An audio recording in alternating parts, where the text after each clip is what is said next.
In today's video, I'm going to teach you how to view your saved passwords in Google Chrome, specifically focusing on retrieving your Gmail password. This can be particularly handy if you've forgotten your password or simply need a quick reminder. Let's dive into the process, which is both straightforward and user-friendly. First, let's start by opening up Google Chrome. This is the browser where all the magic happens and where you'll find the options to manage your saved passwords. Once you've got Chrome open, direct your attention to the upper right corner of your screen. Here, you'll find 3 vertical dots, often referred to as the menu button. Go ahead and click on those dots.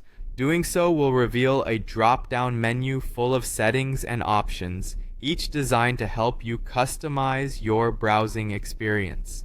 Now, from the menu that appears, navigate to the Settings option. Selecting this option will open a new tab featuring a wealth of customizable features